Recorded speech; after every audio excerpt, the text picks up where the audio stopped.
everybody, and welcome to Cinephilia. Hello. Happy Halloween week. I'm sure I sound all muffled because my mic is all stuck and stuff. Okay, I'm giving up. My face That's hurts. enough of that. It hurts to wear with glasses. So for all of you who actually tune into the show from the very beginning, you got a little extra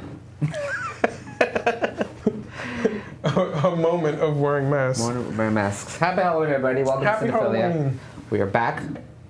It's a Halloween episode. Are you guys excited? It's my favorite holiday, even though I don't really do much for it anymore, but it's still my favorite holiday. You should have kids come trick or treat by your house. Give out candy. Sometimes they do, but... Jump out of the bushes for them. I'm hoity-toity. I live in a gated community, so there's only like 2 or 3 kids. Oh, I didn't tell you, the last time I was at your house doing the show, I almost killed a lady in there. Because the little old people... Why would you do that? Because the little old people of your neighborhood love to take walks in the middle of the street in dark clothes. That's true. And I almost killed a lady. That's why you gotta go very slow. I was. When driving around I just didn't see her until she was right in front of me. I was like, holy shit. No, because where I live is just like one big square or circle. Mm-hmm. I think if you do like 4 times around, that's a mile or something like that. So people just are always exercising around there, yeah. Just wear like a white sweater or something at night. Don't wear a black sweater with black pants. A little light or something. That's how people die. Oh. Speaking of death, it's Halloween. Yay. Well, it's Halloween on Thursday. Well, for us, because we don't have a show on Thursday. You know how like shows always do like their Halloween episode just before Halloween or right after Halloween. Mm-hmm. So this is our Halloween episode. So we're talking about the movie Trick or Treat, which I think is like a great go-to Halloween movie. Mm-hmm. But before we get into that, we've got news and trailers and stuff. So let's chat about... What? There it is. The news! The news! So it's been a slow week for news. It has. I know there's nothing really that interesting. There's a couple of things. Jane Fonda got arrested Jane Fonda got arrested? This is like the 3rd time that she's got arrested for protesting. I forget what it is she's protesting. Climate change stuff. Climate change stuff. But this time she accepted an award while she was getting arrested. She accepted from like a BAFTA award, I think, or something, or some achievement in film or something. I guess so. What I'm guessing is that she was recorded the video that they would play at the ceremony, and she recorded it while she was getting arrested. That's awesome. I think that's so awesome. And then a couple other celebrities have started like going to the protest and have gotten arrested as well. But she's the one. She's been there like the whole time for 3 weeks now, and she's gone to protest and has gotten arrested 3 weeks in a row, which I think is awesome. That is pretty awesome. I have to, I'm just looking at myself on the screen. So now that I've taken the mask off, this is part of my Sam costume, but without the mask, I just look like an ex-con. You do. Which is kind of weird. He's wearing a white beater underneath that. He's wearing actually I have layers. I have layers. I have this shirt that I just got as part of the Theater of Terror Kickstarter rewards. It's designed by Michael Dougherty. So this is actually art that's inside the Theater of Terror book that I just worked on. But we decided to make a shirt from it as well. But I can't really. It is a cool shirt, but I can't really wear it for the entirety of the show because it's got green. It's got green on it, and we are sitting in front of a green screen now. So I'll cover it back up. Yeah. But there is a white beater. He tried wearing just the white beater earlier, and he definitely looked like a convict. I mean, I could, with my hair, I could still go topless and be Childish Gambino. You could. Oh, you promised me that. That's what you were going to do. Yeah, but I promised that I was going to do that if you wore a costume. If we wore costumes for the show. And you showed up today without a costume. God. So there was a lot of things happened today. So I don't have to live up to that promise. I wore a mask. You did put on a mask. Hi, Manly Mutt. Hey. I'm drinking White Claw today. Are we getting drunk on the show? No, I just wanted to drink. It was a long day. If only we were sponsored by White Claw. White Claw, if you're watching, send us money. That'd be great. No, just send us free cans of stuff. I'd be happy with that. I mean, money's good too. Send us both. Send us money and cans of stuff. So what else happened in the news this week? Oh yeah, there's a little more talks about HBO Max. So apparently they're spending like $2 billion on content. So they're putting a big heavy weight on HBO Max. I'm laughing because Manly Mutt in the chat just said, why is the black dude wearing a prison jumpsuit? Pretty sure that's racist. So when we first started the show, I feel like I'm gonna have to go explain this a couple times throughout the show. I was wearing this mask, so I'm actually Sam from Trick or Treat, but I can't do the whole show in the mask, unfortunately. That'd be awesome, but I'd be really hot and wouldn't be able to breathe. So the options are... I was Kylo Ren. He was Kylo Ren. The options are I could just sit here in an orange jumpsuit, which is probably not a good idea. No. Or I could sit here in a wife beater, or I could sit here in a shirt that clashes with the green. I'm just going to do the wife beater. The wife beater? Like, it's still going to look bad. If you're gonna prisoner it up, you might as well just... I might as well. My hair is crazy, too, because of that mask. Get your mic on, by the way. So you were talking about HBO Max. HBO Max. So they're apparently spending $2 billion on it. They're gonna apparently reveal this week or next week. There's the big meeting with like investors or something, and they're gonna reveal all the details of it. We still don't know very many details about it. All we know is it's a new service coming. Apparently, it's gonna be free to HBO subscribers. So every HBO you can actually use the HBO Max service, and apparently also some like I think AT&T, because either AT&T customers on certain like plans are gonna have free. Hey, Kirk and Cordy, thanks for rating us for the party of two. Woo! Welcome to the show. Welcome, both of you. HBO Max is gonna be free for some people, so we're gonna get a bunch of details in the next coming week about what HBO Max is going to be and what it's going to have. Well, I have AT&T, so I would love free HBO Max. Yeah, because I currently have HBO Gold for free. So hopefully I get HBO Max because I really watch all the Studio Ghibli's movies. Oh, yeah, that's right. Studio Ghibli's going to be on there. And then everything else that's on HBO. So if you're like a Game of Thrones fan or if you like all of those shows, then they'll be there. Whoa. And the cool thing is like, so now we've been complaining about like streaming service fatigue.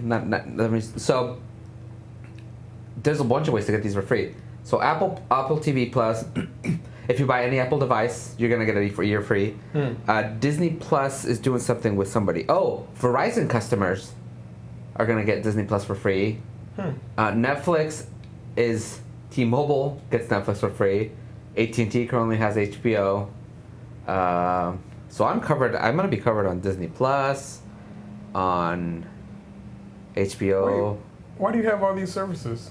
Because Amber's phone is on Verizon. Oh. My phone is on AT&T, so we're both covered on those.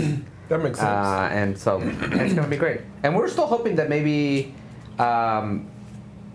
because she's a cast member, we still get Disney Plus for free. But I don't know. No, it's not gonna happen. Nope.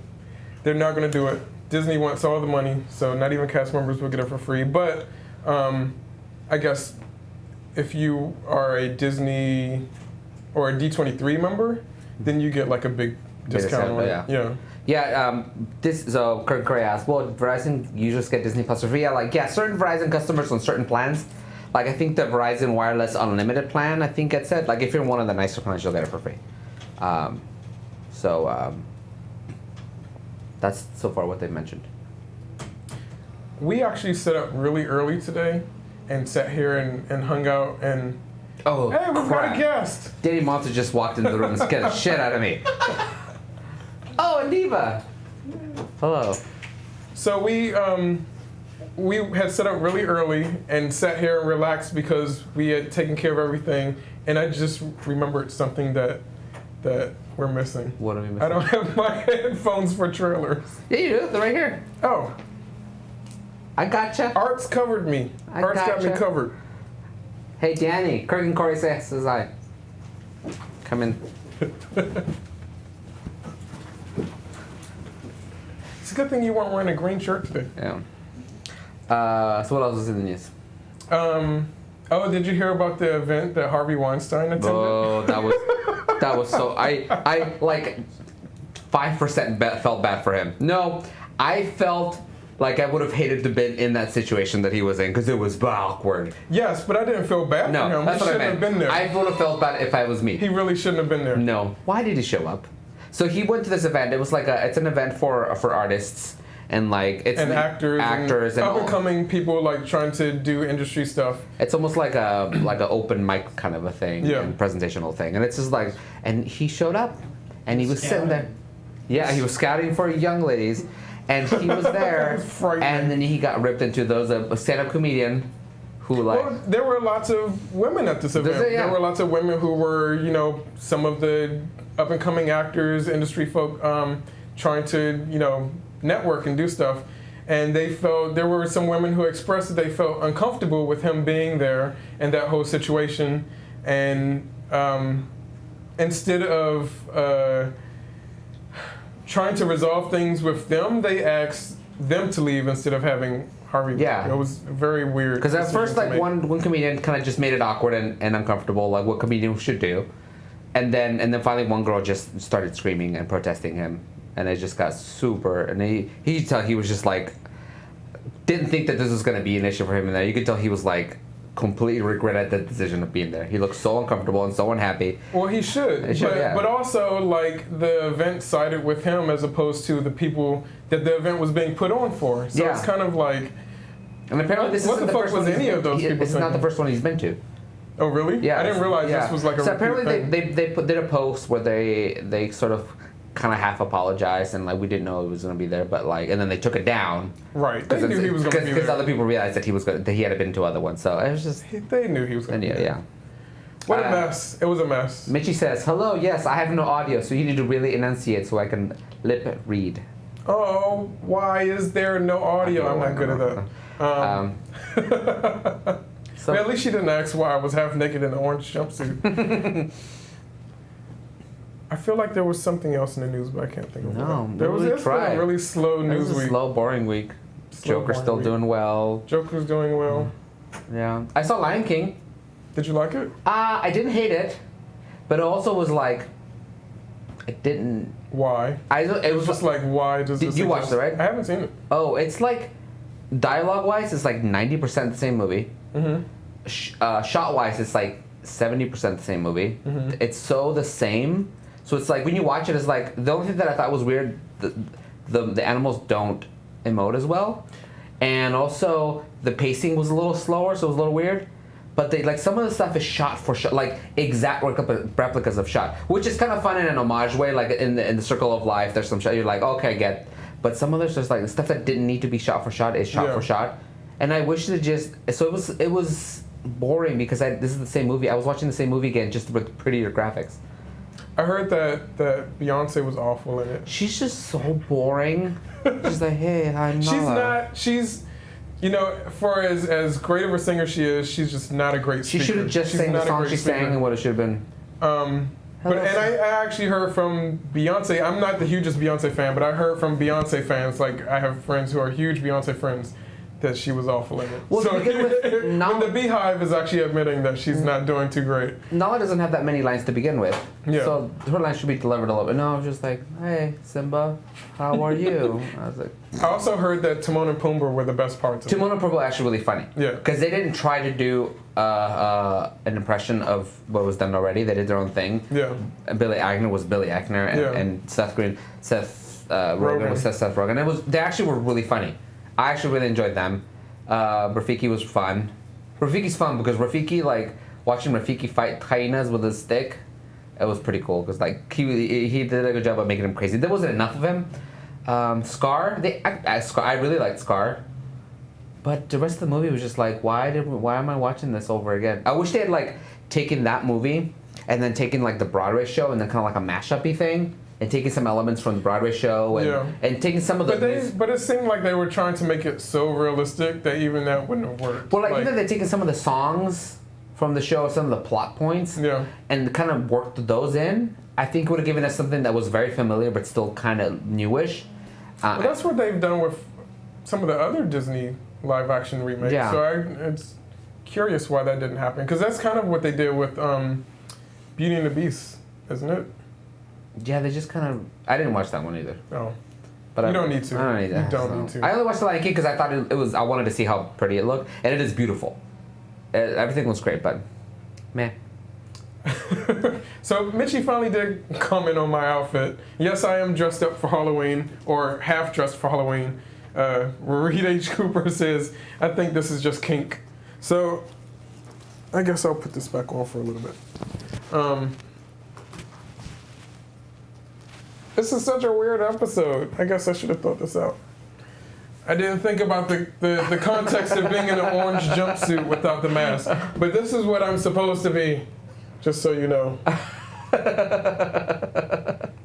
I can't wear the mask for the entire show because it would be too much. Yeah, so that was it kind of for news, right?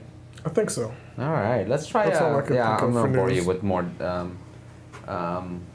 Oh, you know what else I wanted to talk about? Back to the news. Back to the news. It's personal news. So back to me. You and Amber went to Universal's Halloween Horror Nights. Horror Nights, yeah. This episode is a great episode to talk about that. How was that? It was really fun. Do not go to Horror Nights in Universal if you don't pay for the nice ticket.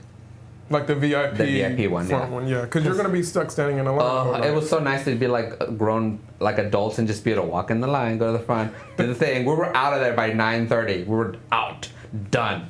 We went through everything, had our blast, and it was great. Did you go through all the mazes once? All the mazes once. Like, did you go to any, like, what were the mazes like? What was the highlight maze?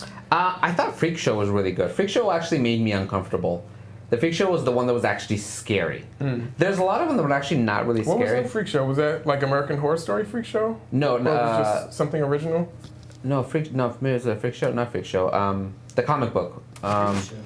Creep Show? Creep Show, thank you. That. And that was just like creepy, scary things. And that actually got me a couple times. Yeah. But there was like the Killer Clowns from Outer Space was cool, but it wasn't that scary. Was everything like all neon cotton candy in there? It was cotton candy stuff, cool. Yeah. What about Us? Us was not that great. Really? Yeah, Us was fine. That was the one that I was most excited for. Yeah. I haven't been, but that's the one that I was most excited for. Yeah, I thought you were going. I was going, but I haven't had time or money. It's like those things are expensive. Us wasn't that great. It was fine. Ghostbusters was cool because it was Ghostbusters, and it had some cool like set pieces, but it also wasn't scary. What else is it? Us was there. Oh shoot, I don't remember what else was there. They never have Sam there. No, they should. At the one in Hollywood. Yeah. The Universal in Orlando usually has Sam there. Like the past couple years, he's been running around. But I thought it was pretty done well. I had a good time. The mazes were good looking. Stranger Things one is terrible. It is not good at all. It feels like Knott's Berry Farm level. Oh. It was, But I want to preface that just by saying I kind of like Knott's Berry Farm level stuff, but not when you're paying Universal prices. If you're going to Knott's Berry Farm and you have fun, but if you go to Universal and you get Knott's Berry Farm, that's not what you want. Yeah. But it's because it's really boring, and then it's still based on season 2, and then you get walk for a little while, and then it says season 3. They go, oh, we're going to season 3 stuff, and you're like, it's 2 minutes. You're like, oh, that was it. They added a hallway from season 3. So they had Stranger Things before, so it's basically the same maze. It's the same one from last year, yeah. Before. It's the season 2 one. That sucks. They usually don't repeat mazes like that. They did. They didn't repeat because they added a little bit at the end. That's kind of lazy. But it's kind of lazy. But it was fun seeing the Killer Clown one and Ghostbusters one. Yeah. And then there was there was a werewolf. It was a werewolf one, but then Frankenstein showed up. So was it just Universal Monsters? No, it was a werewolf themed one. But then Frankenstein showed up. It wasn't Wolfman. It was the Wolfman, I think. But then Frankenstein showed up. I mean, because they meet in the movie. I guess, yeah. He's one of the old Universal classics. There's Frankenstein. And then he's at you, and then he it was really weird because he went at me, and then got too close, and then just turned around and went the other way because he can't chase you or he can't jump at you because he's Frankenstein, so he just slowly walks at you till he reaches you. And then he just turns around. You should high five you. I know, shut up. That'd be funny. I don't remember what other mazes they had, but I had fun. I always like going to those things, but like I was saying, or like you were saying, if you don't spring for that front of line pass, it sucks. Which is too much for me. If I'm going to spend that much money, I have other stuff to. The first time I did it, I went to Universal. I didn't do that. I did the stand in line, and I went in maybe 3 mazes. The entire night we were there because we were in lines for 2 or 3 hours. And that's also a waste of money. Yeah, and sometimes you're you get into a maze and you're like, okay, I waited, it's great. But then you get into a crappy one, don't wait 2 hours for the Stranger Things, and you're just upset. You're like, I'm wasting my time. And I've done that. I hated it. So now I'm it's either go or do VIP. Don't go or do VIP. Yeah. Because it's not worth it's worth the extra money. Yeah. So you got a week or week and a half to go if you want to go. But I would do that. It's a fun experience, but it's definitely, you got to make sure it's worth the money. And if you're in Southern California, I think Knott's Berry Farm is also kind of a fun thing to do. Also, if you're in Southern California, what we usually do is Queen Mary. Oh, the Queen Mary. Queen Mary is awesome to do. And also because the ship is, so the Queen Mary is the ship, the Queen Mary. It was an old cruise liner and from the early 1900s. And it's already creepy as it is, without the Halloween stuff. So they put in a bunch of mazes the same, and that one also has a front of line pass, which I also really love, but it's not as expensive as Universal. Right. I feel like that one, even if you don't get a front of line pass, you can the lines are much more manageable anyway. If you go early, especially if you go earlier. Yeah, if you go earlier. Now, don't ever do these things on Halloween night because it's just ridiculous. No, we literally went the first week of October. Oh, I was going to say last week of September would be even better. Oh, even better. Yeah, right when we were going to go the week, and then but I was working or something. Yeah. And then we didn't. So yeah. I thought you were going. You told me you were going. So well, we had thought about going, but then it was just we got other stuff we could be doing. Yeah, I wanted you to go because I wanted you to see the Killer Clowns. I was excited for that. Yeah, it would be awesome. Yeah, it would be awesome. Those were really cool, and the clowns look really good. Yeah. They're working on a series. Is it a TV series for Killer Clowns? Or is it a with the new Kyoto movie? Brothers again, right? Yeah. Yeah. I think they're making the movie. Is it a movie? I couldn't remember if it was a movie or a series. I knew there was something in the works. So the Kyoto Brothers are the company, the special effects company who created the costumes. They've done a lot of just special effects and costume stuff like that. So they did the third Ninja Turtles movie. Oh, that's right. I didn't like their turtles. They were really ugly, but they were fine, I guess. They also went to ancient Asia. Was it Japan? Yeah. Oh, it's in Japan, yeah. The movie is terrible to me, but But yeah, let's catch some trailers. Some trailers. What's the first trailer? No, I'm not ready for trailers. Hold on, I gotta full screen this before. This is called The King. With Timothy Chalamet. Chalamet. Thank you, Chalamet. and Robert Pattinson with Batman. Oh, Robert Pattinson is in this too? Yeah, Batman. So I guess this movie is directed by the same director of The Rover, which is actually the movie that changed my mind of Robert Pattinson, because I was not I was not into him at first, and then I saw him in The Rover and thought he was so great in it. I love it. It's an A24 movie. You guys know how I feel about A24. So, but The King is supposed to be the same director, I believe. So I didn't realize Robert Pattinson was also in this, so that's cool. All right, I'm gonna play it, and the audience and the studio audience doesn't get to see this. A king has no friends. Only followers. No foe. Oh, and it's got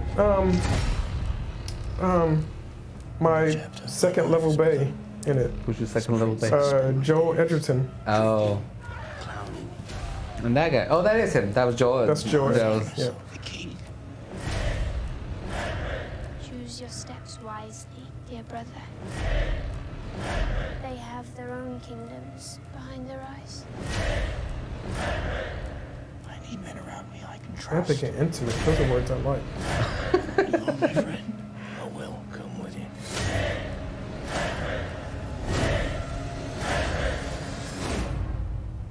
Now look you have real. watched I over think they're battles real. together, different king.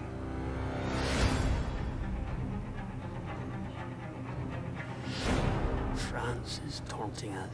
They were my father's enemies, not mine. The screams of your men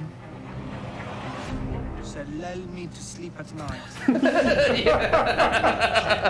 I don't know why, but I'm happy about that. That delivery was hilarious. He's stretching himself. No more head. Are you ready for what awaits us? War is bloody and soulless. What's the name of the guy who was Elton John? Do you really Oh, Taron. Can't remember his last name. Something like Egerton, right? Something like that. They're not related. No, I know. It's not The names sound familiar. They sound similar. Got long hair.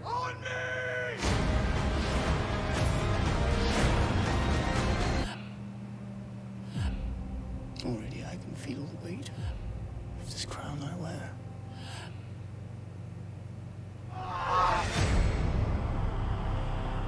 All right. It looks interesting. That looks interesting. I I'd watched see that. I love the cast. Michael Dougherty says he's giving me Tommy Wiseau vibes. Oh gosh. And that's not a bad I can thing. totally see that, but yeah, I'm fine with that. Can you turn up the volume a little bit on that knob?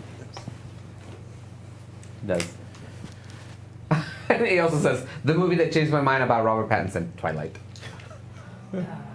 I actually saw, I think, the first 2 Twilight movies. And they weren't as horrible as I was expecting them to be, but there was just something about them I couldn't really get into. I never saw any more, but I had seen him in other things, and for some reason he just never caught my attention. And then in The Rover, he's so awesome in that. Yeah, I gotta watch that. I think it might be on Netflix. It was at one point. It might still be. What's the next trailer? What's the next trailer? The next trailer is... Stop it, computer. Nope, that's what we just saw. Let's do the Antlers. Let's do the Antlers. Antlers Okay. is a That's the title of a movie. title of the movie. Okay. It's a Guillermo del Toro produced Ooh. movie that follows a small-time Oregon teacher and her brother, a local shelf, who discover the young student is harboring a dangerous secret with frightening consequences. Ooh.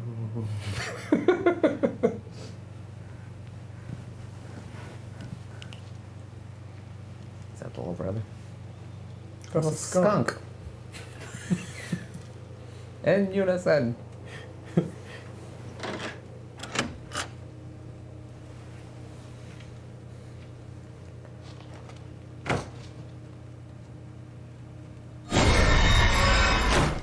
Oh, he's got a pet human. Well, this already looks awesome. Felicity. Yeah. Ew.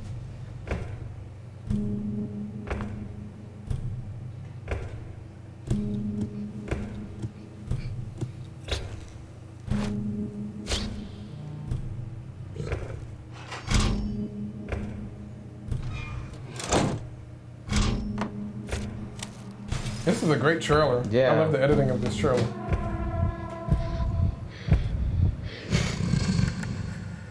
Uh-oh.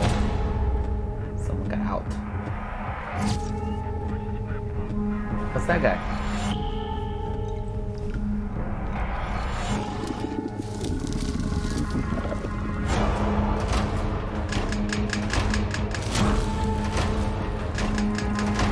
There are like no words in this trailer. And I'm happy about it. Yeah. Like, that's all you need to sell us. Just give us the mood of the movie. Yes. Oh, yes.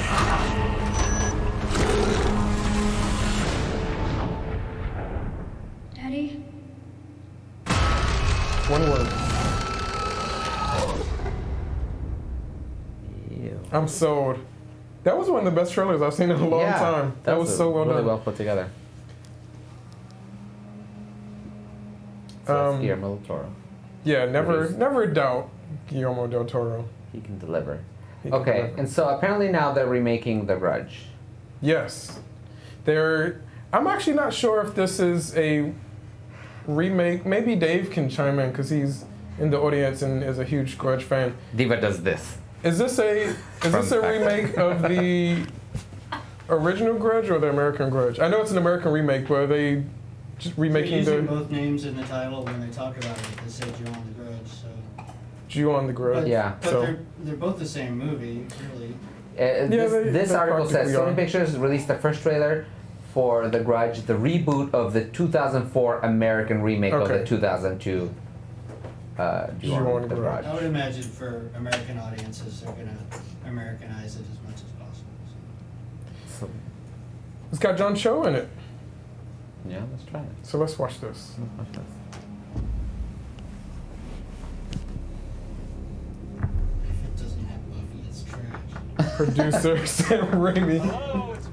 If you couldn't hear him, Dave just said if it doesn't have Buffy, it's trash. Megalo Blazeman said that. Oh, Megalo Blazeman said it. We can't read the chat and watch a trailer at the same time. I could do this. Hello? Go back.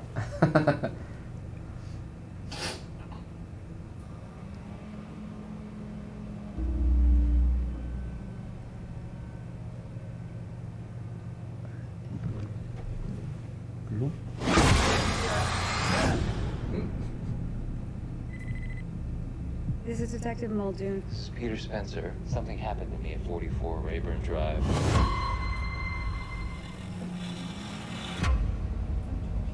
Someone was murdered at that house.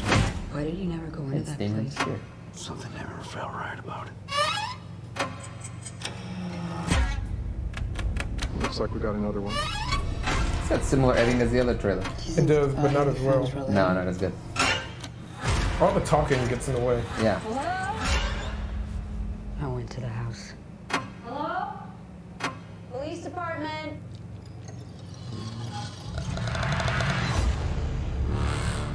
I think something followed me home. Mommy? What's going on? Yes. What's wrong? We need to leave right now.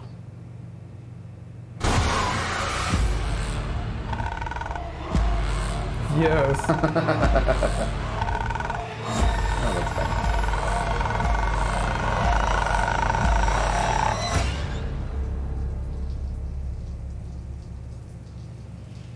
Oh, it's gonna be that thing. The hand in the hand.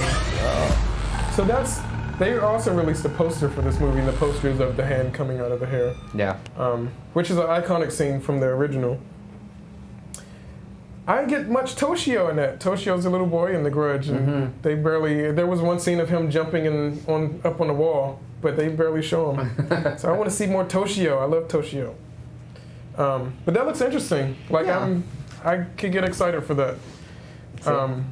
There's like 2 trailers back to back made me say yes out loud. So I guess that's a good sign. of course, I was saying yes for the hair scenes. Yeah. Because you love the hair. I love animated hair. Reed H. Cooper says, so is it literally just another remake of Ju-on? Yeah. Yeah. It is. But it's set in America. Bye. It's interesting that The Grudge has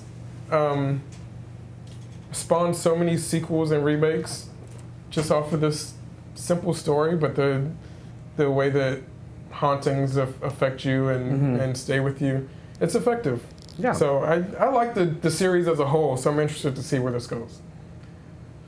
It's the perfect Jurei story, the Japanese ghost story. Yeah.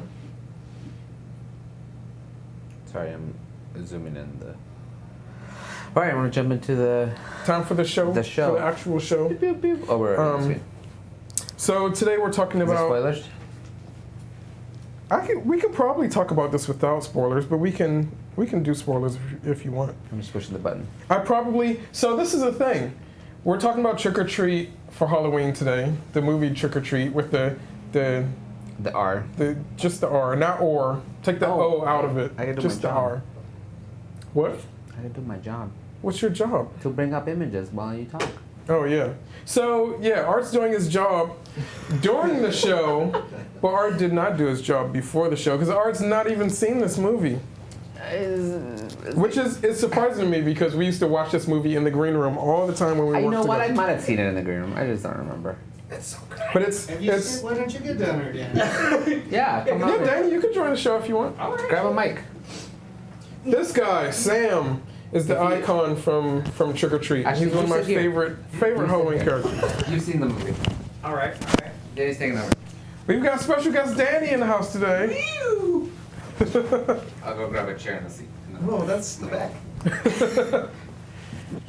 So someone who's actually seen the movie, great. Have you guys in the chat seen the movie? I hope so. The answer is yes. That's the only correct answer. We can probably talk about this movie without spoiling it, but it's more fun to get into details. Yeah. It came out in 2007, so it's over 10 years old. 2,000 years old. You can spoil it. So what's really funny about the release of this movie is that it was filmed in 2006, came out or finished in 2007, didn't actually hit big audiences until 2009, even though it's a 2007 film. It was playing in film festivals and special screenings and all that stuff for 2 years before it was released. It was supposed to be released in time for Halloween 2007, and for some reason, the production company pulled it off of its release schedule, put it in festivals for 2 years, and then when it finally was released in 2009, it was actually direct to video. So it never played big screen audiences or main theaters. Yeah, it came out direct to video, but because it came out direct to video in October 2009, everyone just bought it up because it was Halloween, and it became an instant cult classic. Like, people love this movie, and I love this movie. I do too. It is so much fun. Reed H. Cooper says, I have a Sam Hine photo, but not sure how to find it. Megalo Blazeman, I think I did see this movie. I think back when Zach was running Geek and Sundry. Yeah. Geek and Sundry way back in the day. Don't mind me. Subtle. What's Subtlety happening? is key. What is happening? Over your head. I've got a lot of hair to get over.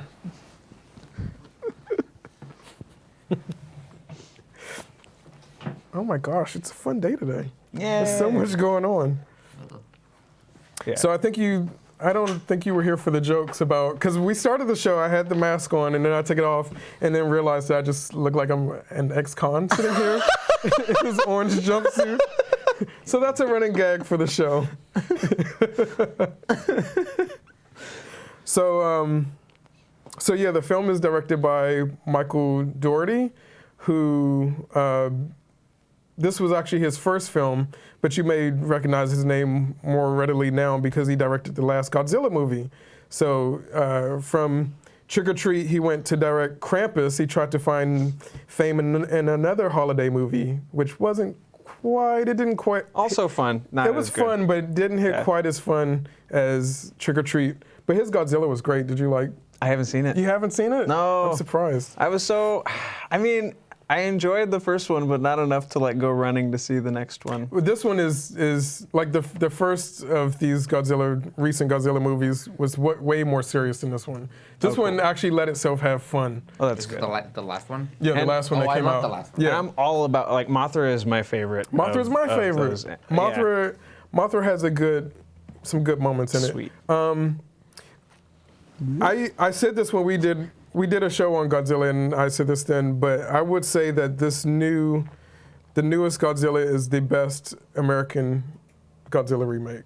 Yes. Shit. Okay.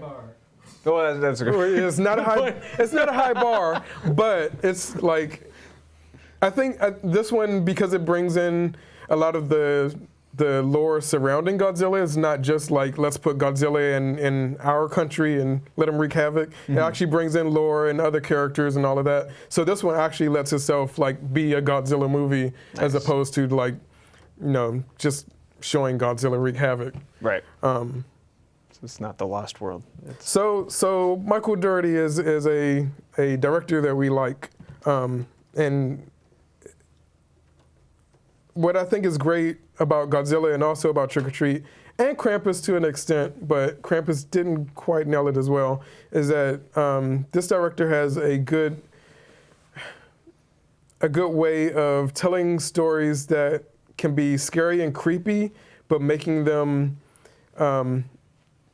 really enjoyable, yeah, they're like fun gleeful. At the same time. They're very. Ooh, is it happening? Should we? It's just playing in the corner while we talk. But so for a Halloween movie, because this is definitely just a Halloween movie. It takes place on Halloween. It's all about the lore and the mythology of Halloween. And when we think of Halloween, like the big thing that we think of now is trick-or-treating and costumes, and it's all very playful and kind of childlike. We associate Halloween with being kids and going trick-or-treating and eating lots of candy and stuff like that. And this movie almost, because it takes all of that into account, it almost feels like kind of a kid's movie to begin with. Almost like, I would liken this to Hocus Pocus, which is another great Halloween movie. This movie has a very Hocus Pocus feel to it, where it's kind of lighthearted and just joyful and comedic, like you're laughing all the time. But it also brings in like true horror elements, like it gets into gore, it gets into sexuality, it gets into all of these tropes about vampires and werewolves and serial killers and zombies and all of that. But it manages to balance it all. Like it feels playful, and yet the scary parts are still like horrific. The stakes are legitimate, no matter how ridiculous the framing is. Like all the actors play it so straight, the writing plays it straight. It's just like, because they give you the teases, they give you the jokes, but like the horror stays solid throughout, which I think is such a, like you say, it's a very hard balance to hit, and this movie nails it straight through with every segment. Like I don't know if there's a weak point. Like I have my favorites, but I don't have like a least favorite. There's not a segment of this movie that like I wouldn't want to see again. Yeah, it's definitely like, okay, so we haven't explained. If you haven't watched the movie, it's an anthology film, and there are several stories that happen in this town in Ohio on Halloween night. So we're following like 4 or 5 different main characters and what they're doing that night, but they, at one point or another, all connect. And they connect in various ways, but one of the connecting factors is this character, Sam, who's he's not even the lead of the movie, he kind of just pops up, but he is like the icon of the movie. He's the recognizable part of the movie. And he basically is the spirit of Halloween. So he's there to make sure everyone is following the rules of Halloween, to make sure that if you're being a bad person, you get your comeuppance. Even if he's not the person that gives it to you, he's kind of just an overseer to make sure it's going to happen. But there are instances where he actually does take it upon himself Is my favorite. So yeah, let's talk about, let's lead up to that, but let's talk about some of the segments. Now that I watched the trailer, I did watch this movie. I'll just go. Yeah, I was pretty sure that you had seen it before, but I don't see how you could forget someone as cute and creepy as. No, I remember him. Now I'm watching the other scenes. I'm like, oh, I totally remember that. So the movie is also produced by Bryan Singer. Oh, that guy. Problematic. That guy. So problematic. But this came out right after. This may be. There was never like an official reason that was said why it was pulled from release and then released to direct to video 2 years later. But one of the ideas as to why it might have been pulled is that it was supposed to come out the October right after Bryan Singer's Superman movie flopped. Ooh. Yeah. So they may have been worried that it wasn't going to do well, but I like this movie a whole lot more than Superman. Yeah. But let's get into some of the specific stories. Sure. So one of the stories follows Anna Paquin, who is Rogue from the X-Men movies. This is actually the movie. This came out just as she was getting into True Blood. Mm-hmm. So I think I saw this before I actually started watching True Blood, but I think True Blood came out a year before this movie did. But this is, those two projects together are kind of what helped her to break out of that Innocent Rogue movie. Because I remember watching her in this and thinking this is a lot more adult than I'm used to seeing her play. And finally, we were getting her breaking out of X-Men. Michael Dougherty says, she is not Rogue in the X-Men movies. We don't know what she is in the X-Men movies. But I'm sure Bryan Singer brought her along for this from X-Men because they had worked together. Mm-hmm. So her story, the story that follows her is she and her sister and a bunch of their friends are out shopping for Halloween costumes. And of course, because they're beautiful young women, they go for their slutty costumes. So it's a whole commentary on the commercialism of Halloween and how we don't really hold up to the rules of what the original, holiday was about honoring the dead and being able to wear costumes to fit in with the dead who would be monstrous coming back or whatever. But instead, these girls are picking out their slutty Cinderella and slutty Snow White. And every Halloween, the costumes just get more and more ridiculous. Did you see the latest one? There's a sexy fake news costume. Oh, no, I haven't seen that. It's like a skin-tight bodysuit of newspaper headlines, and then just a red stamped fake across it, and that's a no. I did see. I don't know if it was this year or last year, but there is now a sexy Mr. Rogers costume. Yeah, I've seen that. Which is just ridiculous, just absolutely ridiculous. Anna Paquin's character in that telling, she's the only one who's not dressed all. Right. So she's like the reserved Little Red Riding Hood. Yeah, she's dressed as Little Red Riding Hood, which is fitting for the story. So her and her friends, her sister and her friends, are going to a party in the middle of the woods, and they're picking up guys. They're using their costumes to pick up guys to take to that party, and it turns out to be quite a party. I don't know if we want to give it away or not. Like if you haven't seen it, I don't want to say it. It's so good. It's so good. Spoiler alert. Spoiler alert. So it turns out that Anna Paquin is the runt of her litter. She's actually experiencing her first transformation into a werewolf, as the rest of her friends and family are. And so she's had to pick out this guy, and the whole time, the movie plays up the idea of these girls being innocent and vulnerable, and that they're going to be the ones taken advantage of, where they turn out to be these badass women who are also werewolves. And what's one really cool thing about that segment is that I have a resident werewolf expert at home who's done lots of research into werewolves because he uses them, the lore and the characters in his comics. He pointed out to me that the way that they transform in this movie, which is very different from how we usually see werewolves transform, is much more close to the actual lore of werewolves, where instead of watching the skin actually transform into a werewolf, from human to werewolf, the werewolves actually pull the human skin off, and the werewolves are fully, wolved underneath already. So that's one of the stories. Another one of the stories deals with a school principal who is, he's played by, I can never remember this guy's name, but he's in everything. Yeah, he's a character actor. He's the dude in the glasses in the video we just saw. He's so Dylan Baker is the actor's name. Look him up and you will definitely recognize his face. He's been in everything and he's always great. But he plays a school principal who, when we first see him, he's meeting a bully who's been like stealing and eating way too much candy. And he kind of, a student bully from the school, so a kid, and he kind of takes that kid under his wing and shows him what for. Shows him what for. It's hard to. And this is the little chubby kid in their own shirt? Yes, and the back and forth is constantly interrupted by the principal's son, who is another like adorable kid who's like, he just wants to do, he's like, can we carve the pumpkin now? Like, he just keeps coming in and he's so cute. It's just so funny. An homage to, or that character is actually an homage to another horror movie character, and I didn't realize it until I was looking up information, like, to talk about the show. But he's dressed as Chucky.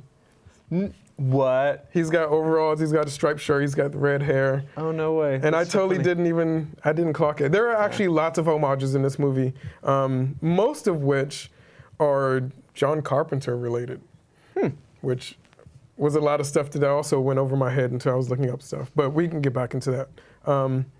But yeah, this relationship between the principal and the son is really cute, but also kind of, it's very macabre. Yeah.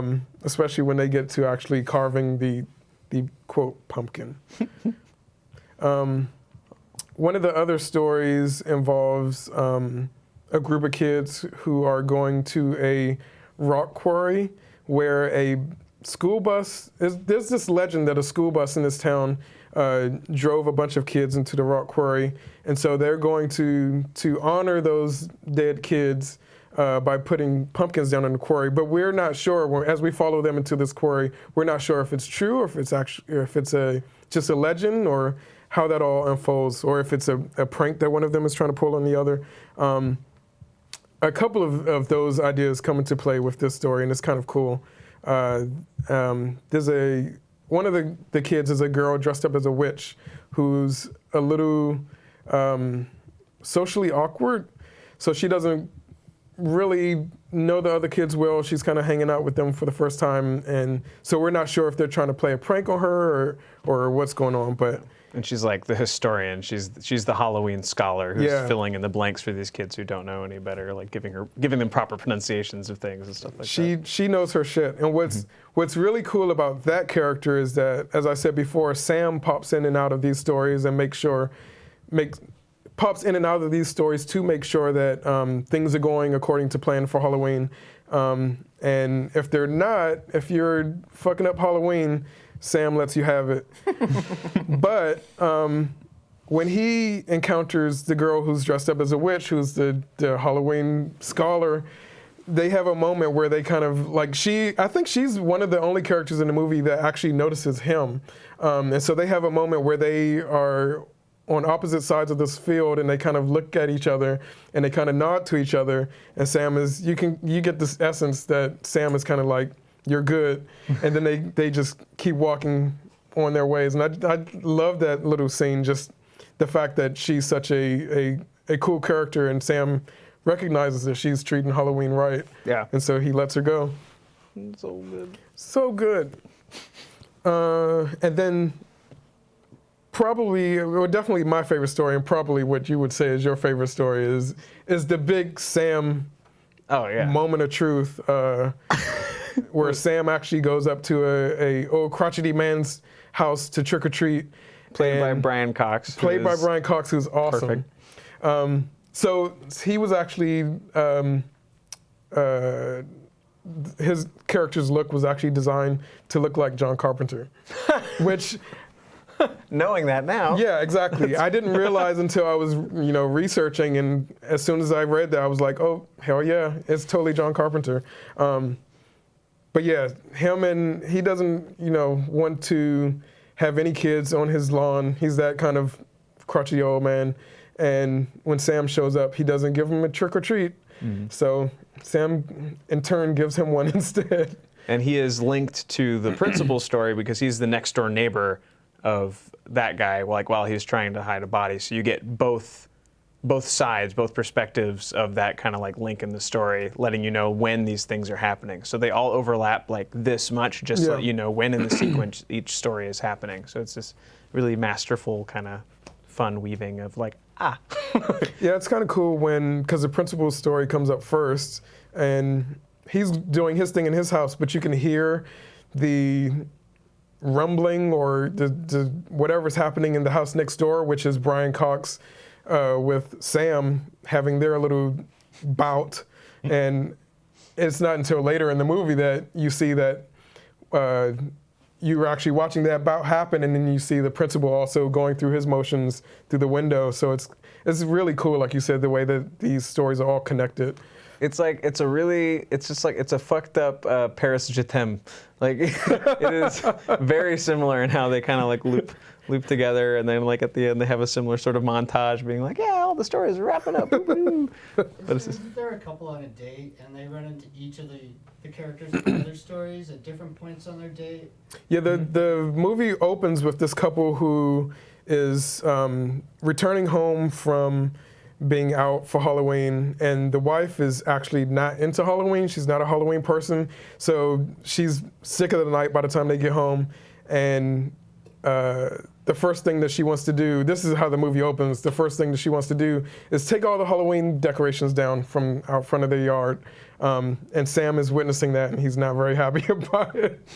But after that opening segment, we end up going to all these other stories, and we see that same couple in their costumes walking around through the neighborhood, and they just, happen to run into all of these. Not even to interact, we just literally see them walk by in the background or something like that. So it's really interesting the way it's all connected. It's cool to watch unfold. And their story isn't linear. I remember that from watching it. Yeah, because all of these things are happening at the same time. The whole movie isn't linear. We're kind of jumping from point to point all throughout. Yeah, so people you see bite it towards the beginning, you see how they got there way later, an hour later in the film, it's just fun. Yeah. And go ahead. I was gonna say it's a broad statement. It's just such a one of my favorite just love letters to Halloween and horror films and all that stuff. It's it gives me the same. Actually, it gives me better warm and fuzzies than Cabin in the Woods, but you walk away with the same kind of giggles. Yeah. I think we're just kind of so if you like Cabin in the Woods, if you've seen that, you'll love Trick or Treat, and it is lighter, it is more fun, but it's also still grisly and fucked up. So I mean, I wouldn't share it with your kids unless you're fine with it, but it's really fun. So, I don't know what I was going to say. I was ready to jump in and I was like, I don't have anything. But let's talk about, since you brought up the warm and fuzzies, how cute Sam is. So adorable. His little hands, his weapons of choice are worth the price of admission alone. I don't have the spoilers button, but spoilers, flashies. He's got a candy bar with a blade in it as a weapon. He uses his lollipop, his jagged lollipop. It's just and they're also perfect because they all tie into, the lollipop is very much just him, but tapping into all the Halloween urban legends in order to fuck somebody up is such a fun idea.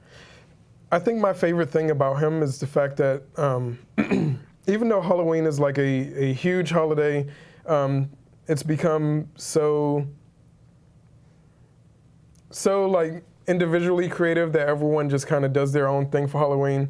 But unlike other holidays where we have an actual representation of what the holiday is, like Santa Claus for Christmas, or if you want to get obscure, Baby New Year. I don't think people even talk about Baby New Year anymore. Yeah, baby and old but name. there is a Baby New Year.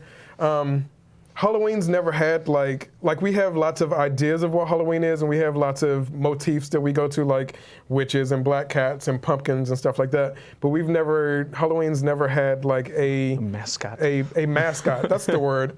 And that is Sam for me. Like ever since I saw this movie, and I bought this movie, I was one of the people that jumped into it the year that it came out on DVD, Blu-ray.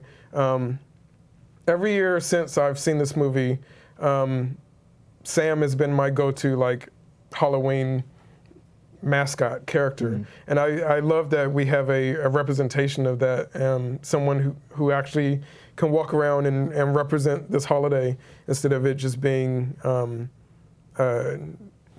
whatever. Like I just love that there's that kind of character. He's also one of the few face reveals, because like masked characters, when they take off their masks, I'm generally vastly disappointed. I'd rather not know. That's literally what I was just about to bring up. Yeah. But yeah, it's just like it's so perfect, and it's so just like, yeah, of course, that's exactly what he would look like, and he's fucking adorable. But it's also like it makes it better instead of making it worse or making it weaker. It's such a great design, and it will last. So the idea that he's in his what you normally would see form, he's just a little kid that's trick-or-treating, which is the ultimate symbol of what Halloween is today. I mean, we've got all these roots of what Halloween is, but as we see Halloween today, that's like the ultimate symbol of Halloween. And he's totally adorable, but he causes mischief, and if he needs to, he can really creep you out, like Danny was saying, when he takes his helmet off, or not his helmet. Second time I've called it helmet tonight. When he takes really his thick burlap. His thick burlap. When he takes his mask off, he actually looks like, spoiler alert, where did Art go? I don't know. He went home. Spoiler alert, he looks like it's a jack-o'-lantern, but it's kind of one that's maybe sort of rotting already. Like he's not very pretty, but it's still a really cool design. Yeah. It's like Pumpkinhead, but not gross or not alien looking. Like it's still this very round, like soft and embraceable shape, which it's like, this is still cute. I'm still drawn to this thing, even though his insides are gross, but his eyes are all wet. It looks a little like the skeleton zombie guy on the Iron Maiden album cover. Oh, I could see that. Yeah. I could totally see that. There actually is, I have another mask of him unmasked at home, like what he looks like. Oh, cool. Yeah, but I'm not going to wear a mask under a mask, and it's too hot for it all anyway. but yeah, I've been this character for like 3-4 Halloweens now. He's such a fun character to do. What's interesting is that this movie was actually based on an animated short. Have you ever seen the animated short? I did finally see it. It's not a great short. It's not, but I'm glad that this came out of it. Right. The short is titled Season's Greetings and came out in 1996. The same director worked on it, so it's all his creation. And another thing that I don't think I've mentioned on the show, but I think someone mentioned it in the chat already, is that everyone calls him Sam, but his name actually is Sam Hain, which is the original Halloween. So we get this idea that he's the spirit of Halloween and wants to reinforce those ideas of Halloween and what Halloween means. He is reinforcing those ideas from its roots. So this movie also is kind of cool in seeing, like I was mentioning earlier, the commercialization of Halloween and what Halloween is today, but comparing it to, the origins of Halloween and what Halloween originally meant before it became like a night for slutty costumes and drinking and that kind of thing. I also like, back to spoiler territory, the Brian Cox segment, the grumpy old man segment. My favorite thing about it, spoilers, is that he doesn't die. And I think that makes that particular scene so much more interesting because he actually has a turn. He has a change of heart. So it's not that Sam went there to kill him. Yeah. Because at no point is that his intent. His intent is just like, hey, just follow the rules. He's so aggressively not following the rules that Sam has no choice but to fuck him up. And so like when he finally just gives in, you just see cranky old stabbed up Bryan Cranston shakily handing out candy, and you're like, that's perfect. Like that was like the inspirational story in the whole, like in the mix. It's just Like all you got to do is give a kid a piece of candy and you're good. And he spends like 10, 15 minutes not wanting to do that and getting his ass kicked for it. And the little munchy sounds of him eating the candy is probably my other favorite thing about that entire movie. It was like I could mumble about this movie forever. Well, I wanted to get into some more of the homages. Because there are... Now, most of these I missed, because I was most of them unaware. I missed, and I didn't realize that there were so many specifically for John Carpenter. Like, most of these are for John Carpenter, but since you brought up Creepshow, or Art brought up Creepshow earlier, where the hell did Art go? I don't know. He better be changing into a costume to scare us. That would be the ultimate Halloween thing. Are you just on the couch? I feel like I was in the way over there. I'm listening. No, we've needed a spoiler button a few times, but that's okay. You can sit this one out. I've got a host. I've got a co-host. So I mentioned that Billy is dressed like Chucky. Mm-hmm. I guess the homage to Creepshow and Tales from the Crypt is the fact that it's a whole horror anthology. Anthologies are a big part of horror, and it's a thing that I think we missed for a lot of years, but it's slowly starting to come back, probably because of American Horror Story, whose seasons are anthologies, but then they're starting to connect those. But the idea of the horror anthology movie is such a big thing. Another one of my favorite horror anthologies is a Japanese movie called Kaidan, which is absolutely amazing. Definitely check that one out. Let's see, the movie plays up, I already mentioned the movie plays up tropes of vampires, werewolves, zombies, demons, and slashers. All right, the John Carpenter homages. The movie opens with a pumpkin that's reminiscent of the first Halloween movie. Like, the literal pumpkin looks almost exactly the same. And it also opens with shots of looking through the mask of someone, looking through their mask, watching someone else. And it's actually Sam watching the woman as she's taking down her decorations at the very beginning of the movie. I mentioned the look of Brian Cox was based on Halloween director John Carpenter. And at one point in that scene where he's fighting Sam, he sees Sam's hand run across the floor, and he says, "You've got to be kidding me," which is literally a moment from The Thing. Oh.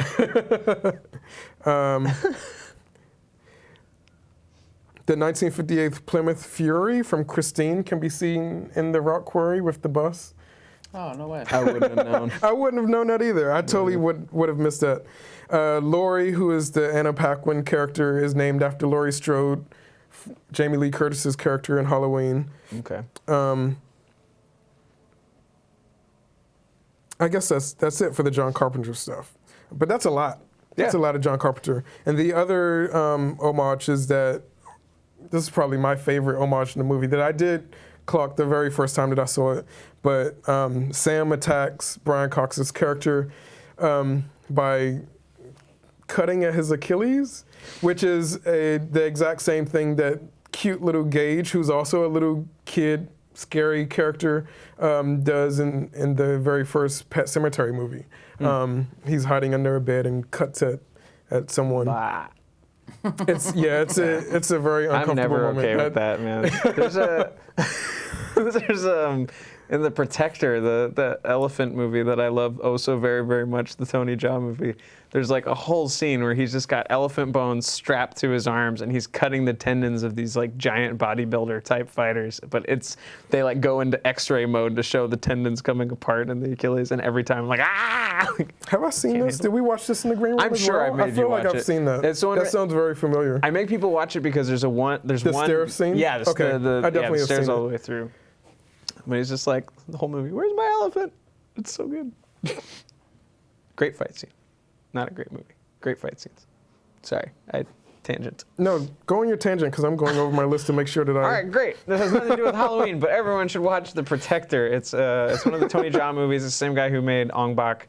He is to Muay Thai what like Jackie Chan is to comedic kung fu.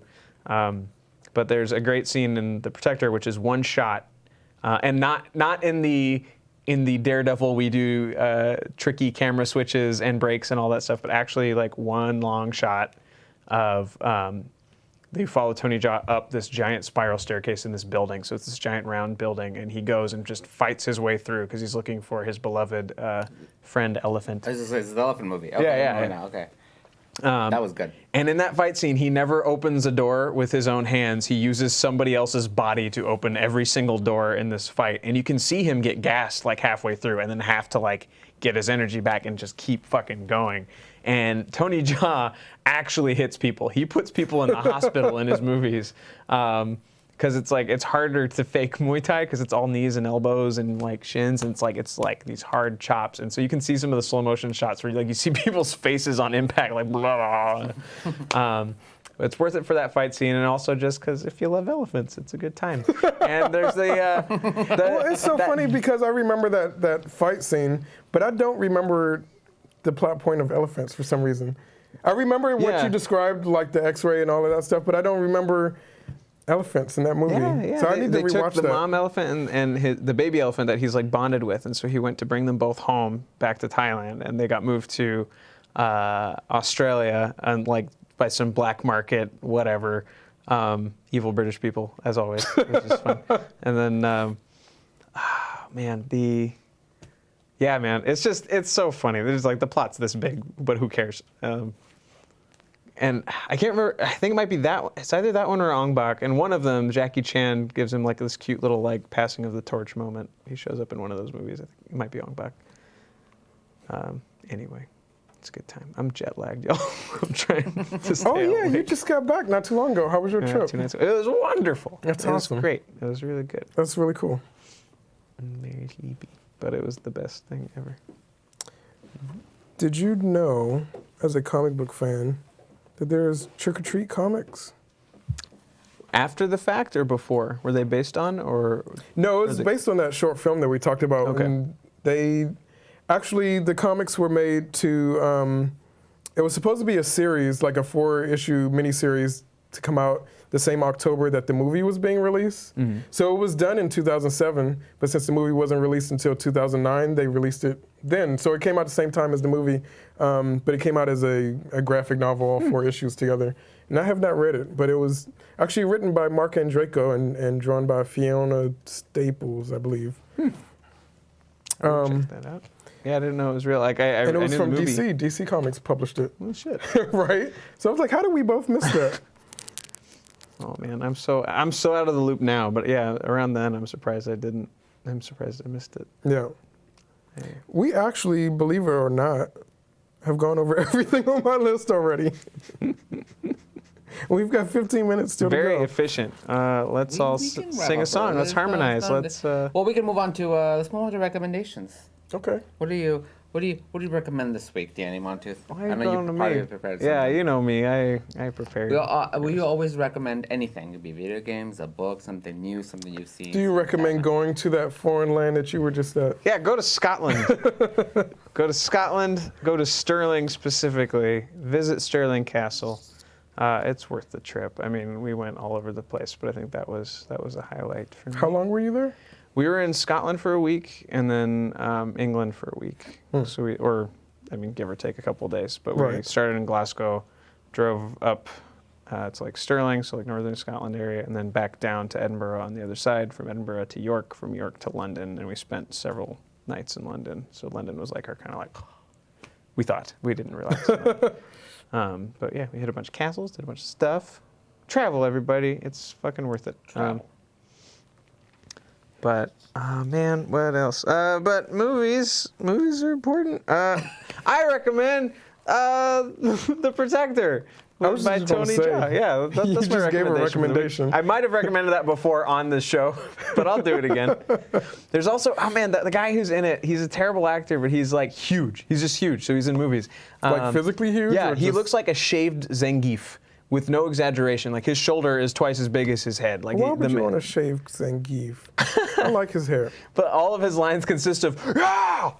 Ah!"